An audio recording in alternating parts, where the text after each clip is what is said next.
Hello, traders. It is Tuesday, the 21st of May, 2019. Thanks for joining me again. It's 8:01 a.m. here in Chicago, 9:01 Eastern. Derivatives trading involves substantial risk of loss and is not suitable for all investors. Past performance is not necessarily indicative of future results. Hopefully, you can hear me loud and clear.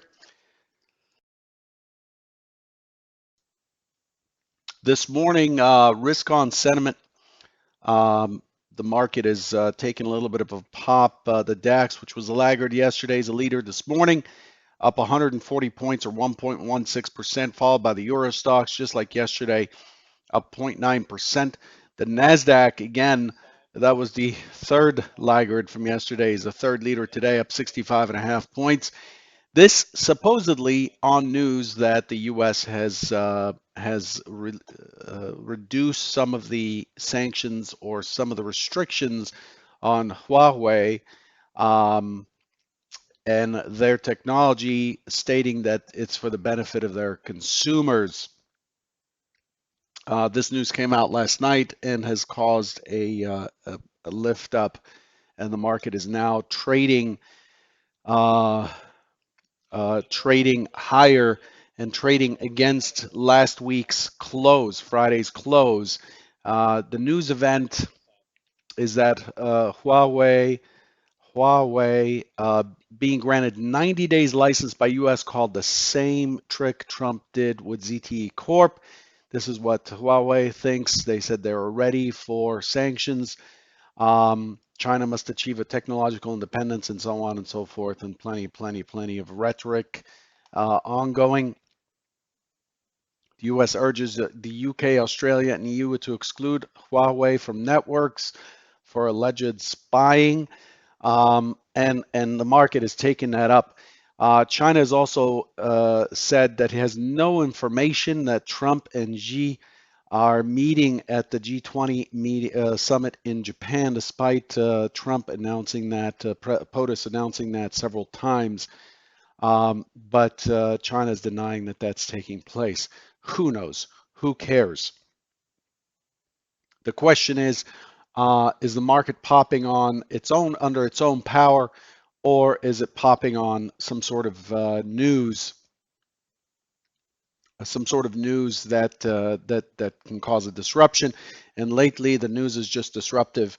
The market moving under its own power is generally fueled by earnings and things like that. So that's where we stand. There's really not much more to say there. Just keep your ear close to your news feed, as I've indicated before.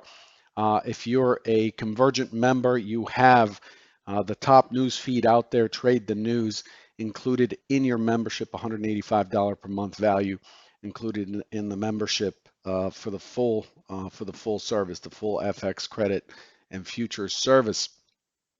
In terms of what's ahead, um, today we're looking for EU consumer confidence at 10 Eastern. And again, the Fed parade continues. We had a bunch of speakers yesterday. Yesterday, we had ECB's parade in the morning. We have Fed's Bostic, Fed's Harker, Fed's Clarita, Fed's Williams, and Fed Chair Powell, who spoke at 7 p.m. last night. Today, we had Fed's Bostic at 7:50. And we've got Fed's Evans at 10:45. We've got Fed's Rosengren at noon Eastern, with consumer confidence at 10. And we have API crude oil inventories at about 5:30 today, 5:30 Eastern. And then the balance of trade at 7:50 for Japan. So it's kind of a continuous thing. The Fed speakers are saying a lot. Um, Comments from Fed's Bostic yesterday were interesting, but overall, it's just kind of a slow trickle in terms of economic or scheduled news. It's the focus is really on surprise news. Let's move into our review segment real quick. Yesterday, the main expectation is that we are likely to get dragged lower underneath the overnight low. which at the time was 28.36, and then was looking for responsive buying. Responsive buying was the key element yesterday. I was looking for 26.61, the 26.61, 28.61, 28.58 area to be the magnet. The secondary is responsive right away, pushes into the low at 52 and then 52.50, and then pulls back to push into that same 58.60 area. Here's what actually happened.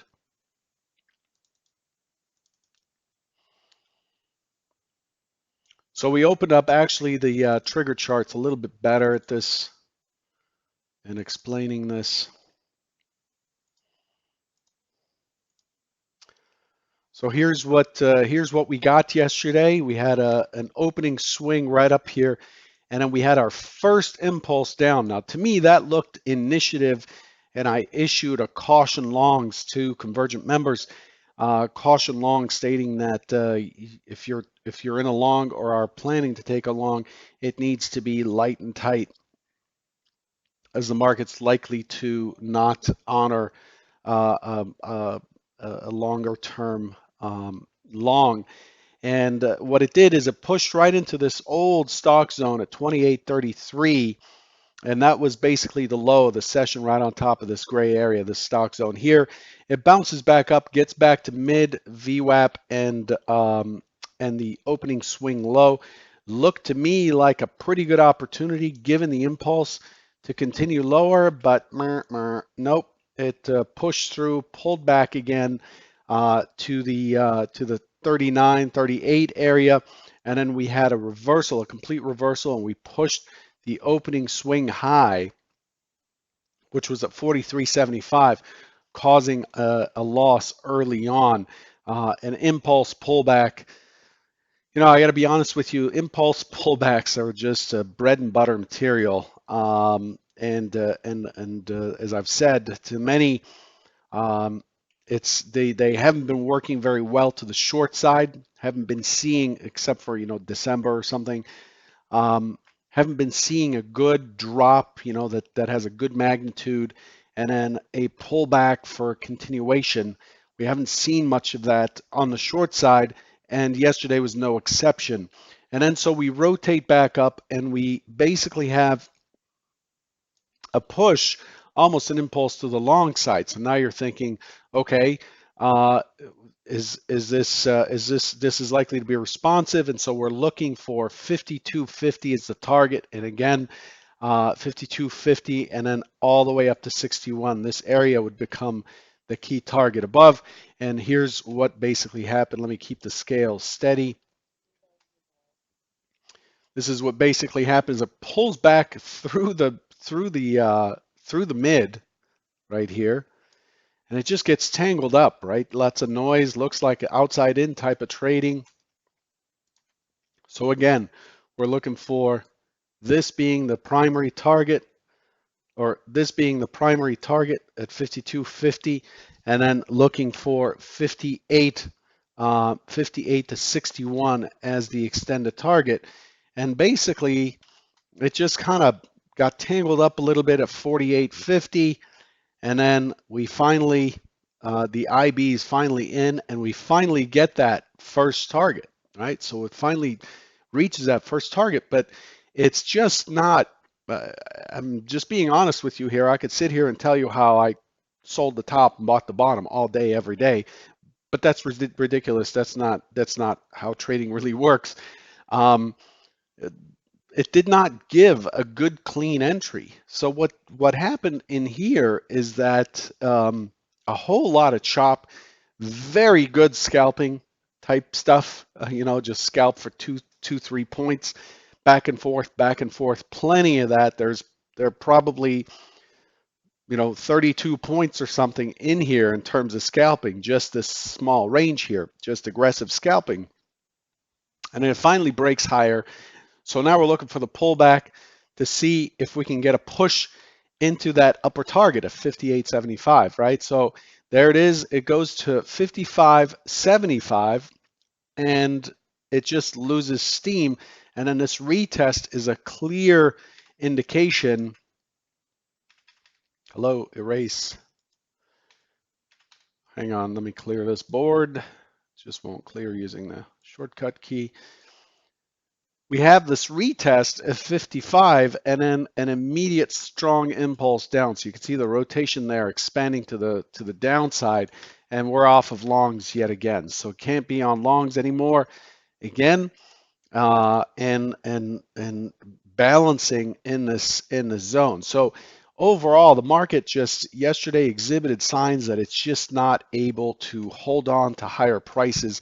Buyers really struggled, and sellers seem to get the rotations. Look at these the rotation down versus the strong up rotations. They're staying within the boundary there. The rotations down breaching except for this one right here. And it just made it really hard to read. So in case you think there's something wrong with you and you're unable to read the market, or you've lost your mojo or juju or whatever you want to call it, it's pretty much the same for me.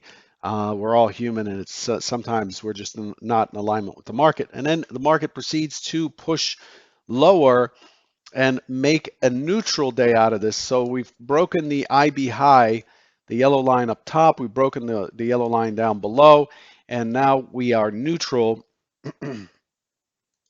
Now we are neutral and heading back to the mid again. And so this yesterday was mostly an outside in trade. Here's a beautiful test after range expansion, a beautiful test of mid VWAP and the OS low. Also in the VPOC area, pretty noisy area in there, but it held. But yesterday essentially was an outside in type of day.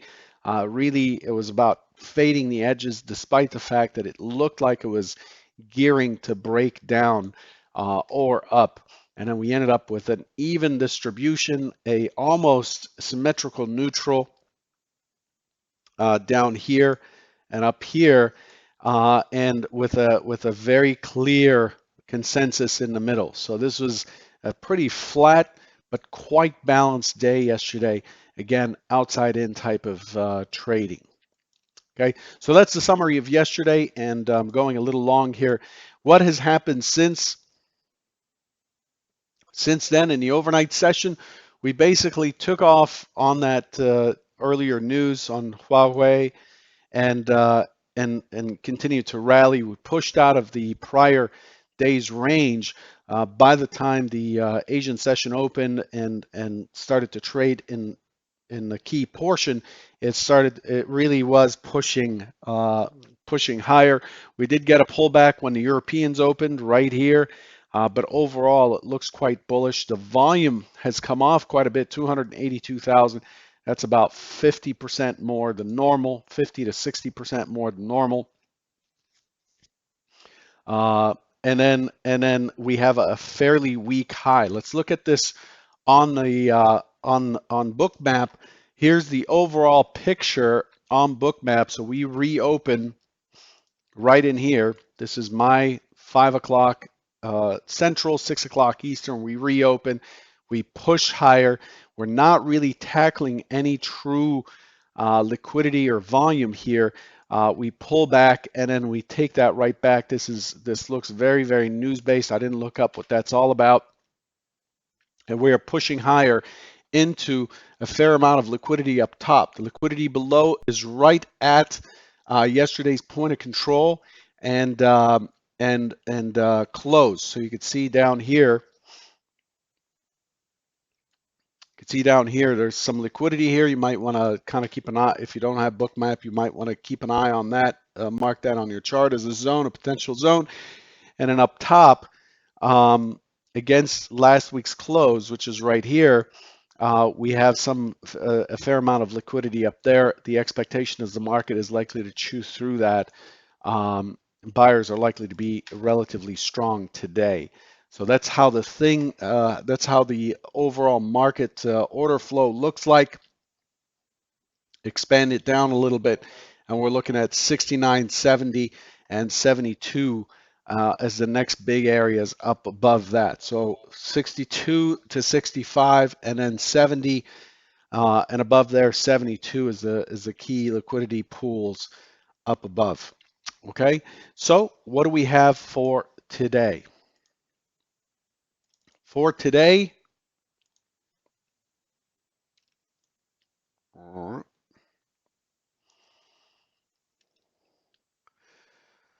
me get the right color. For today, the primary scenario is an open auction out of range.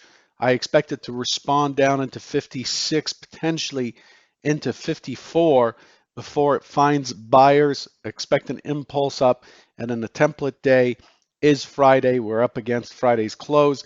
My expectation is it's likely to push into the 78.80 area before it gets some rest and pulls back into the close.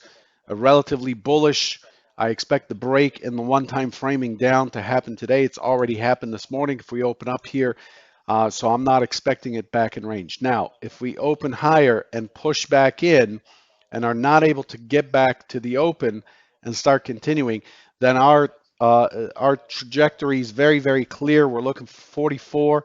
A test of 44, the point of control. Remember, yesterday is balanced, and it's likely to test the whole value area down into 40 before it balances out. And it may even take out the low before bouncing back up again to finish weak. So we end up with a bearish engulfing day potentially. If not, it'll likely close in the middle of yesterday's range after breaching both the high and the low. These are the two main scenarios. I'm really not seeing the volume. I'm not seeing the potential for news or volatility. The conversation about the trade war has really cooled off and died down. So I expect it to be more of a grind trade where patience is key. Just putting on your position, using a wide enough stop, and then just waiting along. One more thing I wanted to show you before you took off is that the fractal rotations, the harmonic rotations of the ES have expanded a little bit. This is a chart that tracks 1 minute rotations for 20 sessions. That's an entire month, and it identifies tops and bottoms using a 5-bar fractal. And right now, the zigzag, the pullback figure is 11 ticks, 2.75 points, and the impulse. Oh, let me clean that up. And the impulse value has been redefined. So let me color that in a little bit. So the zigzag, the rotation zigzag pullback is 11 ticks now, and the impulse value is 8 points, no longer 5.5 points. 8 points qualifies the zigzag. It's the average of the up and down rotations, which is about 8 points, and the normal rotation in the ES is about 5 points, or the most the normal rotation limit is 5 points in the ES, which means you have to expand your stops to about 5.5 points and targets to about 4.5 points. This is just statistics, okay? So we need to keep adjusting with the market. Now, this is taking in 20 days and it's lagging, right? This is like a lagging indicator, but it's important to kind of check that and make sure that you're trading outside of the noise. And this chart tracks the noise for us, tells us what a normal rotation is statistically based on a histogram, the histogram that you see here for up rotations and down rotations. This is for the ES. Okay, hopefully that's good information for you. Good luck today, and I'll catch you tomorrow. Take care.